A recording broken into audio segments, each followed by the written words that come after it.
ngoma yako hii mpya, kwa nini John Makini na isiwe Baba Levo? Siwezi kufanya collab na Baba Levo Kwa sababu uwezo wake ni mdogo sana. Amekuwa kwenye sanaa kwa miaka mingi sana, hakuna kitu chochote kile ambacho anaweza kaonyesha amekipata kwenye sanaa. Alafu kwa namna ambavyo game imebadilika, Baba Levo ni msanii wa zamani. Yaani time imemkimbia, yamebakia huko. Mwendo ni speed sana ambayo hawezi. Hayuko kwenye mizania ya kufanya collab na mimi. Kwa hiyo inabidi ajipange sana, arudi huko K-Town people, labda arudi huko kwa ndugu zake ndio anaweza kufanya chochote. Mimi niko kwenye level nyingine kabisa. Oscar. Lakini waliopata nafasi ya kusikiliza ule wimbo, Baba Levo hana uwezo wa kuandika ngoma kama hiyo. Na nitakwambia, and I stand to be corrected, niambie kuna msanii gani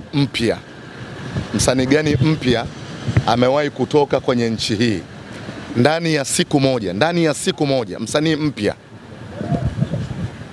akapata views zaidi ya 100,000 on YouTube. Nitajie msanii mpya kabisa kwa mara ya kwanza, siku ya kwanza ndani ya masaa 24 akawa na views 100,000.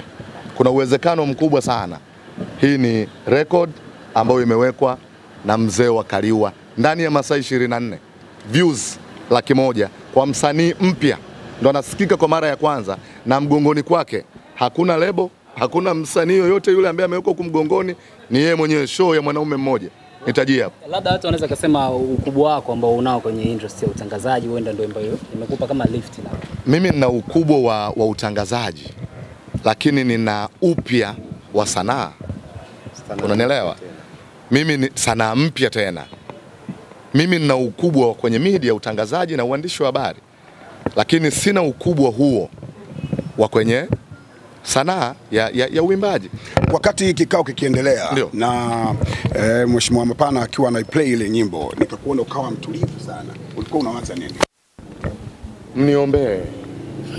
Yaani nyimbo ni mniombee. Wanaposikiliza watu wenye mamlaka, sisi wengine inabidi ni dua tu kwamba mniombee, kwa sababu ndicho ambacho kimeimbwa. Na ndio maana unaona hata wakati Dr. Mapana ameniuliza, ule ndio msingi wa ule wimbo.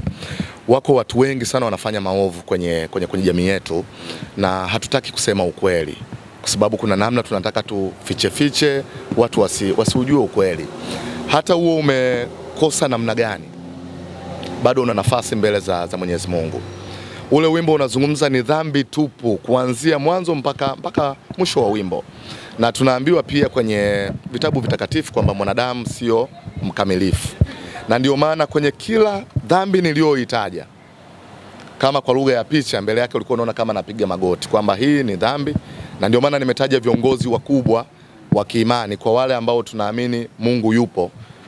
Wale ndio viongozi wetu ambao wapo kwenye kutusaidia, kwenye kutuongoza na kutufanya kuwa watu wema zaidi. Kwa hiyo hata uwe mkosefu vipi, bado mbele za Mwenyezi Mungu uko mlango wa toba, uko mlango wa msamaha. Na hiki ndicho ambacho kinaimbwa kwenye ngoma ya Mniombee.